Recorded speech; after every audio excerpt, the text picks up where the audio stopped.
صباح الخير يا جماعة. ايه يا شعب يا الحبيب الصبور المهاود المطرمخ. انا اتكلمت قبل كده عن في فيديوهين عن آه، حكاية صاحبي مع ياسر الغرباوي ومع اخواته. يعني صاحبي مع اخواته. خلاص. وهو الصغير والطمع بتاع نسوان اخواته ومن الاخوات نفسهم لتفضيل الزوجة والاولاد على اخوهم وعلى ابوهم وعلى امهم. دي طبعا مشكله. فانا بتكلم بصفه عامه بقى. ماشي. بتكلم بصفه عامه. اخوك زي ما قال لك الاخ مفقود، واخد بالك؟ الاخ مفقود والابن مولود وحاجه زي كده يعني. هي الزوجه والولد دول بيتعوضوا. ممكن يتعوضوا ان فقدوا. انما الاخ ده مش هيتعوض. خلاص. الاب والام توفوا وخلاص ومش هيخلفوا تاني او الى اخره. ده مش هيتعوض. فالاخ المفروض يكون له الاولويه عندك. المفروض ان الاخ يكون له الاولويه عندك. في حكايه صاحبي، هو بيقول وانا حكيت عن لسانه ان ياسر الغرباوي ده اللي هو الفران اللي هو عمل معاه مشكله وطفشه من المكان وخلاه ان هو بيتنقل بين الفنادق وبين الشقق المفروشه وبتاع في مدن متعدده في مصر. ان ياسر الغرباوي ده واخواته الكبار، اخوات صاحبي ده، بيتابعوه بواسطة مخبرين مثلا من الشرطة او امناء شرطة فاسدين او الى اخره. او ايا كان معرفش مين بقى اللي بيتابعه. ماشي. او ناس عادية او ناس تبع الغرباوي ده او تبع اخواته. بدا يعني مرات اخوك كبير قالت له ده اخوك عارف ناس في الشرطة والمخابرات كتير. ماشي. في سياق الكلام في موضوع كده. فممكن جدا يستعمل معارفه دول ان هو يتتبعه. طيب انت بتتتبع اخوك الصغير ليه؟ يعني الغرباوي ده بيتتبع صاحبي ده لانه خايف انه يرجع مثلا، او عايز قبل ما يرجع يكون مستعد له عشان يكون عارف اولا باول تحركاته، ولا ايه؟ الاخوات دول بتتتبعوا اخوكوا ليه؟ لو انتوا عايزين تساعدوه كنتوا تساعدوه ماليا. كنتوا اه تروحوا له بقى في المكان اللي انتوا عارفين ان هو قاعد فيه. مثلا كنتوا تفضلوه على نسوانكم وولادكم. انما ده بتقولوا ده عازب ومش متجوز وعنده 40 سنة ولا بتاع.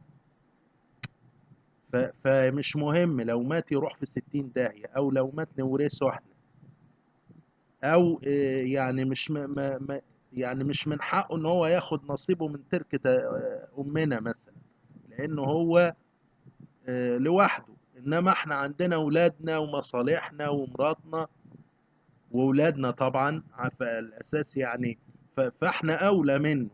في اعتقادهم وفي عقليتهم وفي تفكيرهم. دي مشكلة. دي مشكلة ان انت تفكر كده. لا، ده انتوا كلكم بتشتغل. هو ما مش لاقي شغل وبالتالي ما عندوش دخل. ما عندوش دخل. ده غير انه مشرد في البلاد. فيعني لا، ده هو هو الأحق. لو تشوف بقى هو الأحق، إنما هو مش عايز غير نصيبه. هو مش عايز غير نصيبه. ما تاخدوش أكتر من نصيبكم وما ياخدش أكتر من نصيبه. بس النصيب الشرعي بتاع الشريعة اللي هو 4 صبيان يبقى على 4. يبقى كل واحد الربع في كل شيء. بس ملهاش دعوة انتم متجوزين وهو لا، هو بتشتغل وهو لا، لا اخره، مش ملناش دعوة. انما ان انتوا ت- تقولوا لا ده احنا اولى لان عندنا اولاد ومصاريف ولاد واولاد هنجوزهم، صبيان او بنات او غيره، فلا هو مش ما يستحقش، ده هو شخص واحد، انما احنا عيلة كبيرة، كل واحد مننا عامل عيلة، ده غلط. تفكير غلط وتفكير قاسي وتفكير اناني وتفكير مش اخوي خالص، يعني المفروض ده اخوكم. بس ده سواء بقوله ليهم او لغيرهم، يعني اي حد بيفكر بالصورة دي حرام يعني. فيعني انتوا باعتين وراه مخبرين مثلا، لو الكلام ده صحيح، طب باعتين وراه مخبرين ليه؟ عشان تشوفوا لما يفلس مثلا، لما شوية القرشين اللي كان محوشهم او والدته سايباهم له باسمه من سنين، يعني مش تركة ولا حاجة، ده عطية، دي هبة من سنين، ملهاش دعوة بالتركة، عشان تشوفوا خلصهم وهيقعد يشحت ولا عشان هيرجع يتحايل عليكم عشان فتقولوا له لا لازم تتنازل عن نصيبك مثلا عشان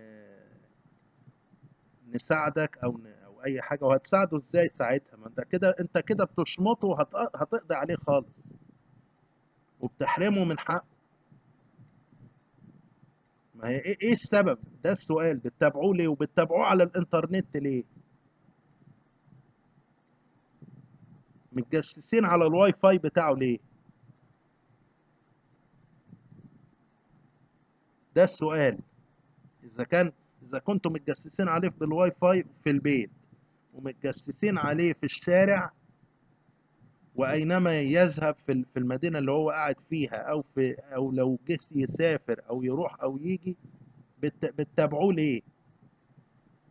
مش اكيد مش لمصلحته، مش عشان مثلا لو انتوا عايزين تنقذوه من الحال اللي هو فيه كنتوا رحتوا له من زمان وانقذتوه من زمان، انما لا، ده انتوا مستنيين ان هو يركع تماما وبعدين تقولوا له تنازل لنا عن الحاجه الفلانيه. معرفش انتوا عايزين منه ايه بصراحه يعني. ايه الهدف من المخبرين دول؟ وايه الهدف من التجسس على الواي فاي بتاعه؟ عشان تمسكوا عليه حاجه مثلا تساعدكم ان انتوا تحرموه من الميراث مثلا، ولا ايه؟